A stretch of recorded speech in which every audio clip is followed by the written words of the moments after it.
Sa mapagpalayang araw po sa ating lahat, mga kaibigan. Bismillahirrahmanirrahim. Assalamualaikum warahmatullahi wabarakatuh.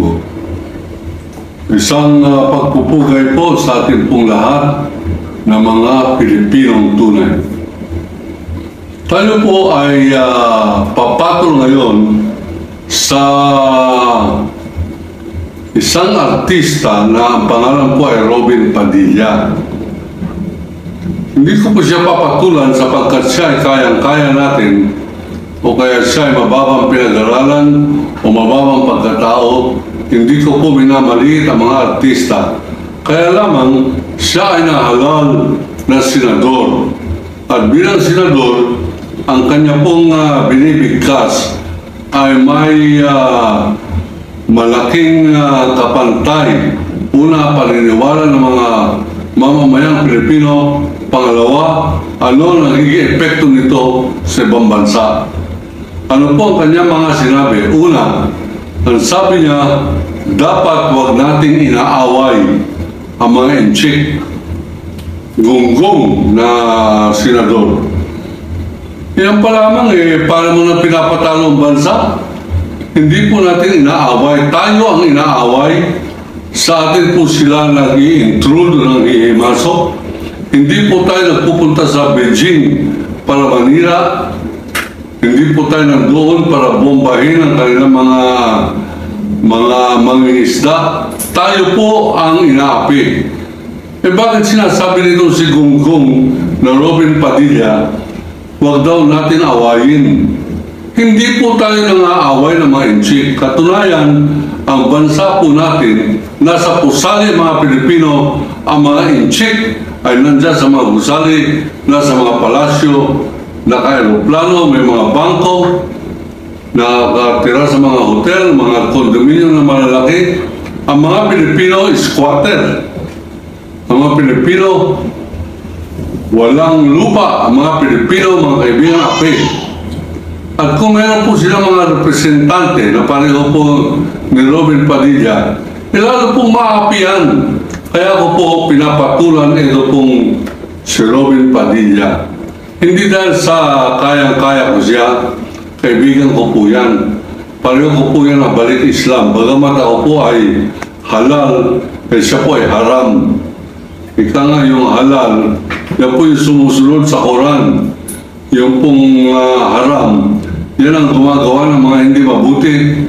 Ultimong kanyang mga pelikula ay tinuturing na haram sa Islam sapagkat pinapakita niya na ang kabarong-baduhan ay nagtatagumpay at may saysay na kahit na sa Senado nagsusuklay-suklay lamang siya ng bigote.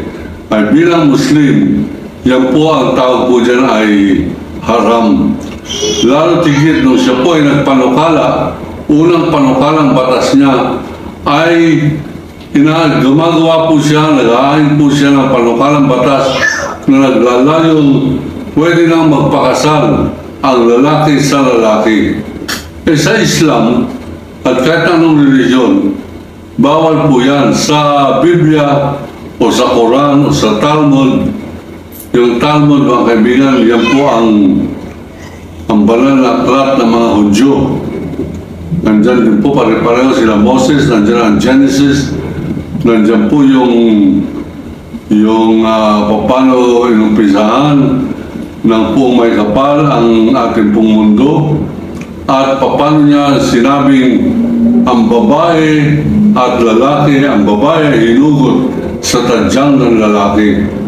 Wala po sinasabi dyan na ang babae, ang lalaki, at merong bakla o merong tomboy. Pero hindi po yan ang ating pong issue. Ang issue po natin ay walang saysay ang mga batas na ito sinusulong ni Robin Padilla. Unang-una, hindi pa po kinakailangan yan. Hindi pa tayo kasing mulat ng pareho po ng Europa na pwede na po mag-asawa lalaki sa lalaki.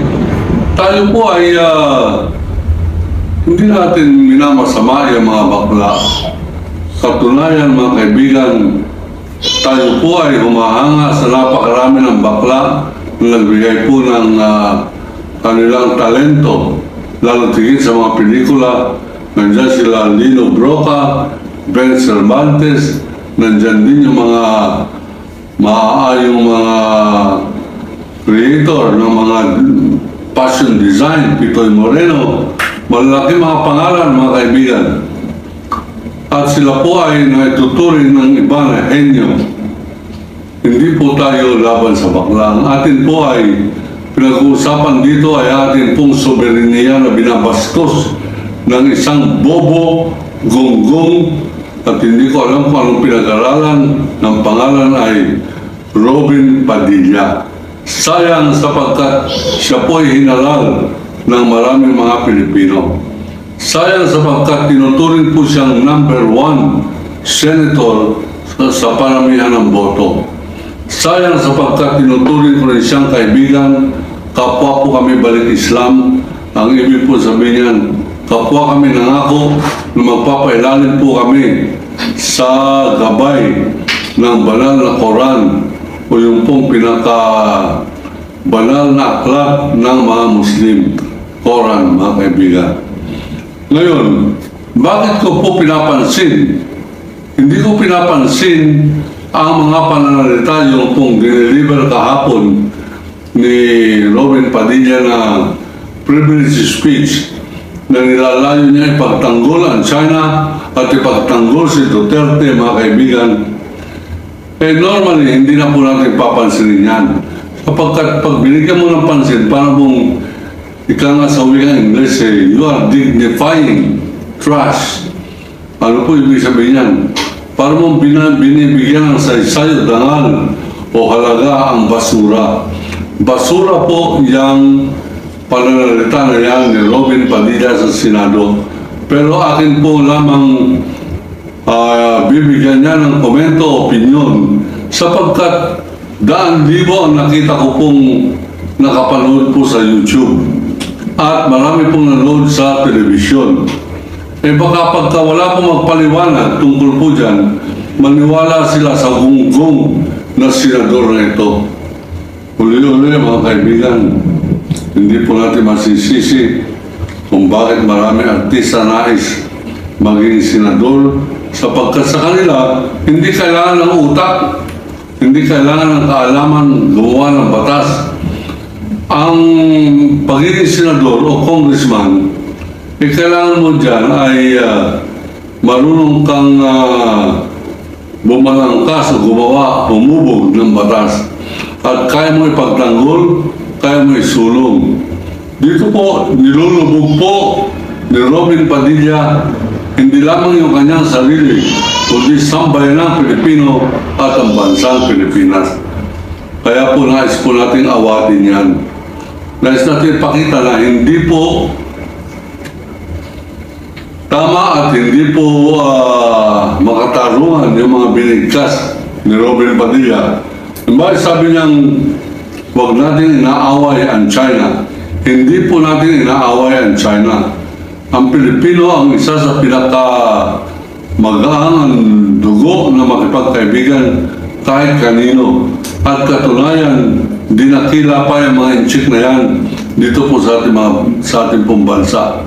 Noong po ay paslit pa lamang, natatandaan ko mga inchik, naglalako po na bumibili ng mga kalakal.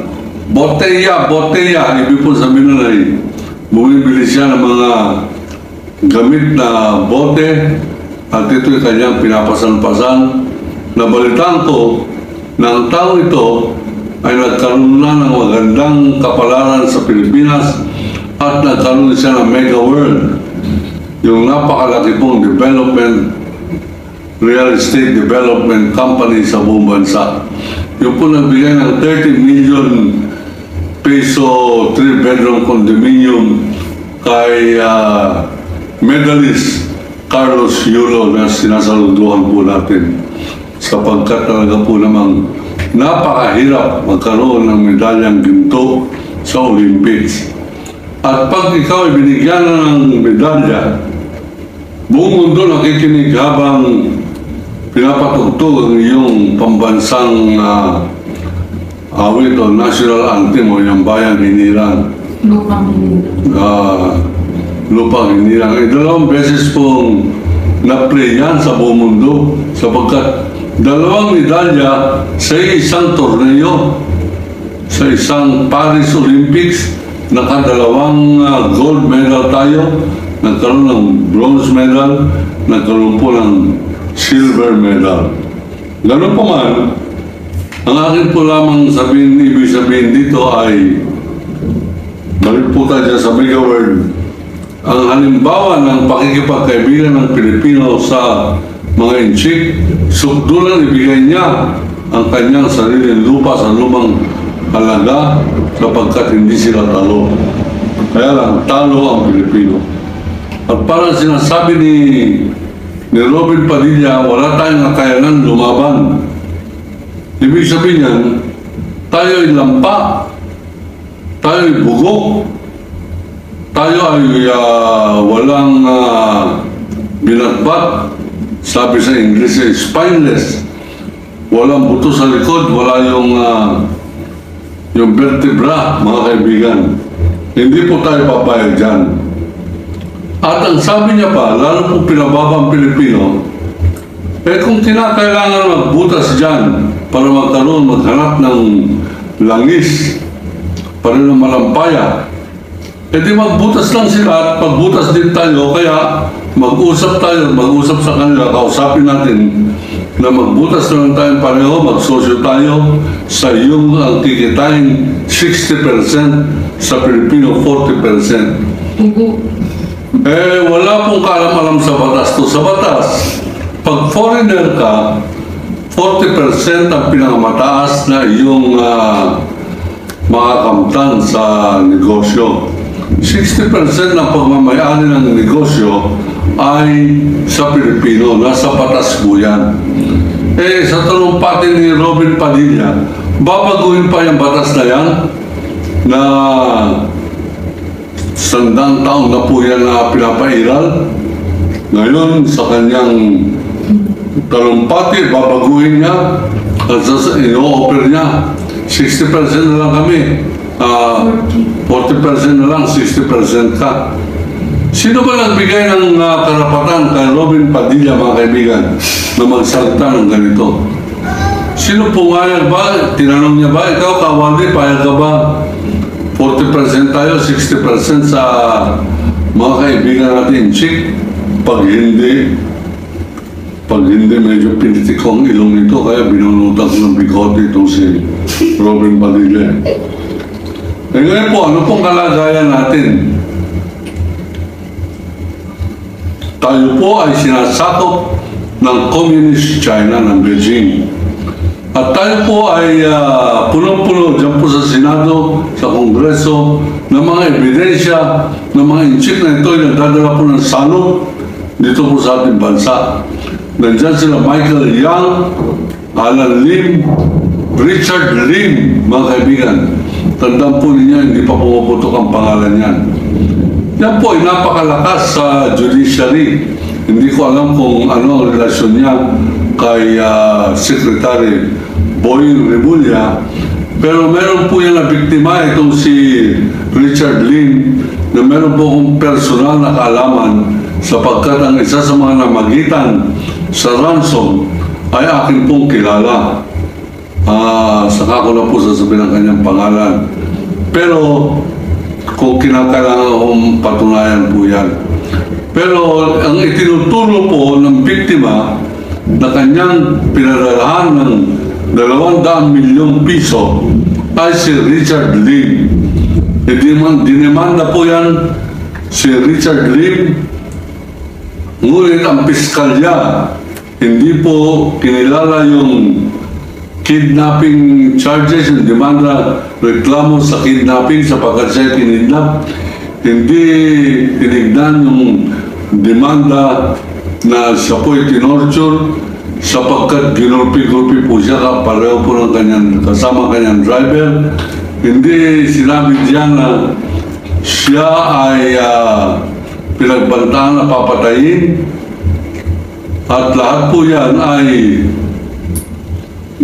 binago o binabaan ng piskalya sa salang grave coercion. Nagkaroon ng bayaran at sapagkat gusto niya makalaya, lalaya lamang daw siya pag nagbayad siya ng 200 milyon. Gumawa po ng paraan itong biktima, nakapagbayad po ng 2 milyon, siya po'y napalaya, siya po'y nakakuha ng abogado at kilala po natin yung abogado, yung law firm. Dinamanda po siya appropriately according to law. Ngunit nagitla po kami lahat ng namin po nalaman na binago, binabaan ng piskalya ang demanda laban kay Richard Lee. Kinalimutan ng 200 milyon na pinuthot sa biktima, kinalimutan na yung illegal detention o yung hindi makatarungan malaking pagkakasala sa pamamagitan po ng pagkidnap, pagpapawala ng kalayaan dito po sa biktima na ito. Mga kaibigan, ang kaso na yan, binaba ng husgado ng piskalya sa ilalim ng Department of Justice ni Boying Rimulya. Ibinaba yung demanda na yan sa halip na magdemanda siya